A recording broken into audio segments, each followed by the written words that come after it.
नमस्कार. मी ठाणे महाराष्ट्र येथून सत्यजित अभयकुमार शाह.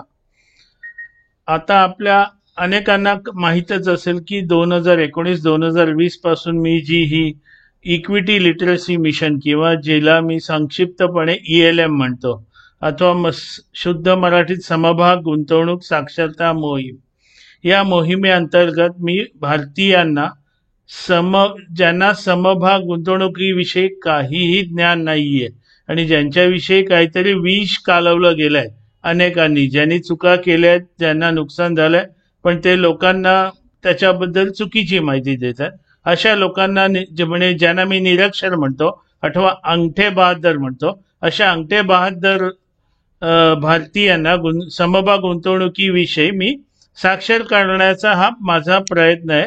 त्या प्रयत्नातून माझा आजचा एक नवीन व्हिडिओ मी बनवत आहे, ज्याचं नाव किंवा ज्याचं शीर्षक आहे huge returns are possible from share market. म्हणजेच मराठीत समभाग गुंतवणुकीतूनच भरघोस नफा मिळू शकतो. आता आजचं माझं पहिलं म्हणजे मी जेव्हा माझ्या काही मित्रांना गेले 4-5 वर्ष जे मी गुंतवणूक केली, मला किती परतावा मिळाला, सर्वप्रथम मी इथे सांगू इच्छितो की हे जे मी सांगतोय हा एका ठराविक समभागातून मिळालेला परतावा आहे. याचा अर्थ मी जे घेतो किंवा मी जे निवडतो, प्रत्येक समभाग एवढा परतावा एवढ्या कमी दिवसात देतील असं नाही, पण माझे सगळे समभाग हे दीर्घकालीन गुंतवणुकीसाठी असतात. आणि मला दीर्घकालीन म्हणजे लोकांना काय वाटतं, दीर्घकालीन म्हणजे मी आत्ता गुंतवलं की मला लगेचच 7-8-10% रोज रोज रोज मिळालं पाहिजे. हे खूप चुकीचं आहे. हे खूप चुकीचं आहे. 2 महिन्यांनी पण 10% मिळालं पाहिजे. हे खूप दररोज 10%, आठवड्याला 10% असं नाही मिळत. मध्येच समभागाची किंमत खाली येते. पण मी दीर्घकालीन सांगतोय. मी 2009ला 2,500ला MRF घेतलेला, त्याची किंमत आज 1 लाख अंदाजे 52,000 आहे. मी शांतपणे बसलो होतो. मागच्या वर्षी ती किंमत 1.5 लाख होती, त्याच्यानंतर ती 1,06,000ला आलेली. तर 1,06,000ला आल्यावर मी आकांड तांडव नव्हतं केलं. मग ते रुदाली मध्ये जसं ती रडते डिंपल कापडिया, तसं मी नव्हतं रडलो. उलट माझ्याकडे 1 लाख नव्हते ना, तर मी अजून घेणार होतो, कारण मला तो समभाग काय आहे हे माहीत आहे. असो, तर आज मी जे अनेकांना सांगतो की समभाग गुंतवणुकीतून खरोखर चांगला परतावा मिळतो, हे आज पुन्हा एकदा मी घेतलेल्या एका समभागाने सिद्ध केलेलं आहे. त्या समभागाचं नाव आहे फोर्स मोटर्स लिमिटेड. तुम्हाला फोर्स मोटर्स म्हणजे काय माहीत सुद्धा नसेल एखाद्या वेळेस. मी कोणाचा अपमान करत नाही, मी सांगतो.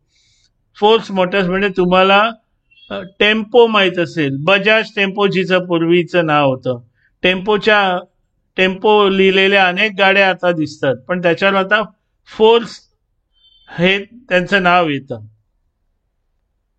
आजच्या दिवसात S&P BSE सेन्सेक्स हा अंदाजे 680 खाली गेला होता. म्हणजे आज सगळीकडे लाल वातावरण आहे. फक्त सकाळी थोडीशी हिरवळ होती समभाग मंडईमध्ये, म्हणजे शेअर मार्केटमध्ये, पण आता सगळं लाल लाल वातावरण आहे.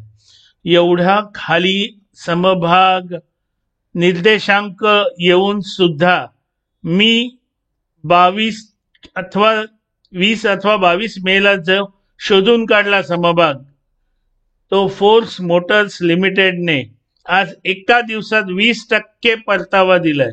म्हणजे तो अप्पर सर्किटला जाऊन आलाय. आणि एका दिवसात 20% म्हणजे 3,427 रुपयाने तो समभाग आज एका दिवसात वाढला. म्हणजे जेव्हा तो अप्पर सर्किटला होता, आणि तो अप्पर सर्किटला होता तेव्हा त्याचा भाव 20,563 पर्यंत पोहोचलेला. मी हा समभाग शोधलेला 20-22 मेला, पण नंतर मी जरा कंजूसी करून भाव तिथे देत होतो, मला याच भावाला पाहिजे, पण तो काही आला नव्हता. पण मला 4 जूनला मला जी हवी होती ती संख्या 7,877 रुपयाला मिळाली समभागाची. आणि त्याच्यानंतर मी हळूहळू तो घ्यायला सुरू केले. त्याच्यानंतर तो कधी 6,000लाही आला होता, तेव्हा मी ॲव्हरेजिंग आउट केलेला आहे.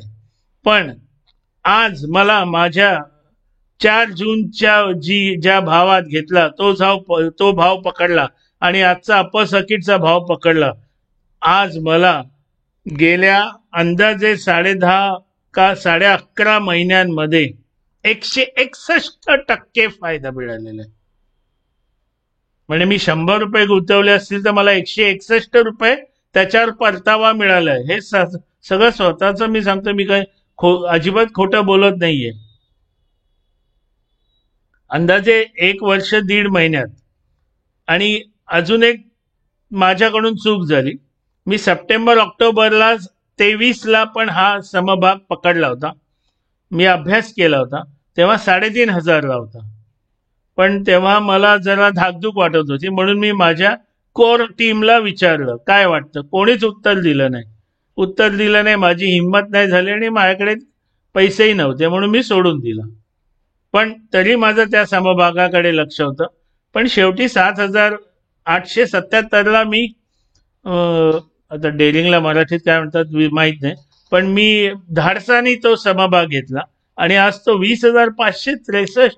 कोण देतं एवढं हो? हेच हेच हेच महत्वाचं. तुम्हाला तुमचे नेहमीचे देतात का हे मला उत्तर द्या ना. तुमचे लाडके 1 वर्ष ठेवायचं, 6.5% ठेवायचं मिळवायचे, त्याच्यानंतर कुठेतरी गुंतवणूक करायची 10%, 12%, 14%, अथवा असे अनेक गुंतवणुकीची आहेत साधनं. त्याच्यातून तुम्हाला कधीतरी मिळालं, एकाने तरी दिलंय एकदा तरी आयुष्यात 161%. थोडी माझी तळमळ समजून घ्या हो. मला काय BSc किंवा NSE ने काही पैसे नाही दिलेत की मी हे समभाग गुंतवणूक लोकांपर्यंत पोहोचवतोय. मला अजिबात नाही पैसे दिलेत. पण कसं आहे ना, CSR नावाची एक गोष्ट आहे, कॉर्पोरेट सोशल रिस्पॉन्सिबिलिटी. म्हणजे मोठ्या मोठ्या कंपन्यांनी सोशल रिस्पॉन्सिबिलिटी घेऊन पैसा खर्च करायचा सामान्य नागरिकांच्या भल्यासाठी. तशी मी स्वतःला एक इंडिव्हिज्युअल सोशल रिस्पॉन्सिबिलिटी म्हणून, म्हणजे ज्याला मी स्वतः नाव दिलंय ISR, इंडिव्हिज्युअल सोशल रिस्पॉन्सिबिलिटी म्हणून हे मी करतोय. मला वेळ लागलेला नाहीये. आणि उलट जर असं वेळ लागणार असेल तर मला अजून अनेक गोष्टी करायच्या आहेत. आणि बाकी मी अनेक गोष्टी करतच असतो. माझं जो YouTube चॅनल आहे त्यात काही गोष्टी दिलेल्या पण आहेत. असो, आता फक्त मला नफा झालाय असं नाही. माझा एक अजून अनुयायी आहे, त्याला 165.70% नफा झालाय. त्याने 6 सप्टेंबर 2024ला 7740 म्हणजे 7,740ला घेतला. अजून एका अनुयायाला 11 महिन्यात 157.12% नफा मिळालेला आहे. आता एक गंमत सांगतो. दुर्दैवाने ना बहुसंख्य, कारण मी नेहमीच सांगतो की मी लॉंग टर्म इन्व्हेस्टर आहे आणि मी लॉंग टर्म इन्व्हेस्टमेंट अथवा दीर्घकालीन गुंतवणूकच लोकांना सांगत असतो, विनंती करत असतो, समजावत असतो. प्रत्येक बहुसंख्य लोकांना लोक मान हलवतात, हो हो हो आम्ही लॉंग टर्म आहोत, हो हो. पण लगेच समभाग हा चेंडू सारखा असतो हे विसरतात. तो खाली आला की त्यांचे ठोके वाढतात. आणि कधी कोणाला हृदयरोगाचा झटका आला तर मला पकडतील त्यांच्या घरात.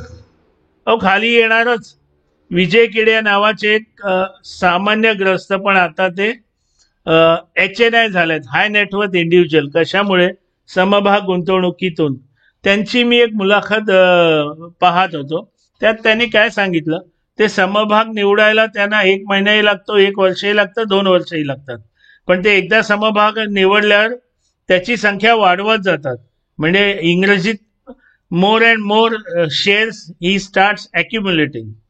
पण नंतर समजा तो समभाग खाली आल्यावर ते अजिबात रडत बसत नाही, आक्रंदन करत बसत नाही, अरे बापरे असं कसं झालं, आता मी फसलो. काही नाही, ते म्हणतात मी 50% खाली येईपर्यंत वाट बघतो, परत मी काय झालं आहे, कशामुळे गेलं असेल हे पण बघतो. आणि मी अजिबात घाबरत नाही. उलट तो समभाग चांगला असेल तर ते अॅक्युम्युलेट करतात, अजून कमी किमतीत जास्त अजून समभाग घेतात. मग हे पहिलं लोकांनी लॉंग टर्म हे समजून घेतलं पाहिजे. आणि ते विजय केड्या कधीही रोज त्या समभागाकडे बघत नाहीत. समजून घ्या. कारण मी अनेक उदाहरणं देऊ शकत नाही, कारण मला माझ्या चिरंजीवाने सांगितलं, पप्पा तुझी उदाहरणं लोकांना आवडणार नाहीत, तू अगदी खरं बोलतो. तर समजून घ्या जरा, तो समभाग खाली येणारच. आणि गंमत म्हणजे ना, लोक इन्फोसिस, रिलायन्स, ॲव्हेन्यू सुपरमार्ट हे असले खाली गेलेले अजिबात ते बघत नाहीत. ते सांभाळून ठेवतात छानपैकी. जाऊ दे जाऊ दे, 5 वर्ष झाले 0% दिले, 10% दिले, 7 वर्ष झाली, राहू दे. अतिशय चुकीची गुंतवणुकीची पद्धत आहे. समभाग गुंतवणुकीतून ॲव्हरेजिंग शिका, लॉस बुकिंग शिका, रिशफलिंग शिका. मला आता म्हणजे खूप चिडायला होतं, कारण लोक वेगळे काहीतरी अर्थ घेतात आणि सदा रडत बसतात. आता मगाशीच माझा नेहमीचा प्रश्न विचारला, तुम्हाला एवढा फायदा तुमच्या लाडक्या गुंतवणुकीच्या साधनातून कधी झाला आहे का? तर ही एवढा खरखर तुम्ही सांगा. मला नका सांगू, कारण कोणी खरं बोलायला जात नाही. खरंच कधी एवढा नफा झालाय? तुम्ही स्वतः बघा, ग्राफ काढून बघा फोर्स मोटर्सचा. माझं दुर्दैव, मी 3,500 घेतला नाही तो. आणि मी असेच समभाग निवडत असतो.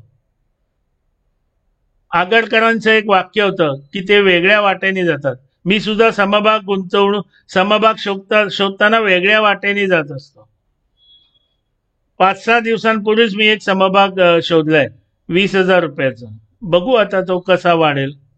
त्याच्या आधी एक 15,000 रुपयाचा.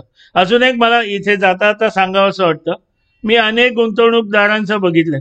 मला 5 रुपयाच्या खालचा सांगा, मला 3 रुपयाच्या खालचा सांगा, मला 40 पैशाचा सांगा. अरे काय, मागे पण मी एका टीव्ही व्हिडिओत सांगितलेलं, माझे वडील याला पेनीवाईज पाऊंड फुलिश म्हणतात. तुम्हाला मोठा चांगला परतावा हवा असेल तर चांगले समभागच निवडा. भावाकडे म्हणजे त्या समभागाच्या भावाकडे बघू नका. काही अडचण तुम्हाला आली, तुम्हाला प्रश्न विचारायचे, चांगले प्रश्न. म्हणजे असे प्रश्न मला नका विचारू, नेस्लेचा बोनस कधी आहे, अथवा पीई रेशिओ म्हणजे काय, ईपीएस म्हणजे काय, बुक व्हॅल्यू अशी असेल तर कसं होतं, मग याचा पीई एवढा जास्त आहे, नका विचारू. हे सगळं गुगलमध्ये दिलेलं आहे. तर माझ्या नेहमीची, मी जे माझ्या स्टेटसमध्ये लिहित असतो त्याप्रमाणे, जय हो. खरोखर असे समभाग आहेत ज्याने चांगला परतावा मिळतो. आणि मी आता नावं नाही सांगणार, मी अनेक शोधून दिलेत माझ्या अनेक अनुयायांना. अनुयायी म्हणजे आता परत मराठी माणसांना कळणार नाही हे कोण. अनुयायी म्हणजे फॉलोअर, जे गेले 6 वर्ष माझे स्टेटस फॉलो करतात माझ्या व्हॉट्सअपचं. एक शेवटची विनंती, ही माझी तळमळ तुम्हाला पटत असेल, तुम्हाला योग्य वाटत असेल, बाकीच्यांपर्यंत नेण्यासाठी तुम्ही लाईक करा, शेअर करा, कॉमेंट करा, फॉलो करा, बेल आयकॉन क्लिक करा. आणि गुंतवणुकीतून चांगला परतावा मिळेल अशाच गुंतवणुकीच्या साधनात गुंतवणूक करा. माझं कार, मी वाटाडे आहे, तुम्हाला वाट दाखवतो.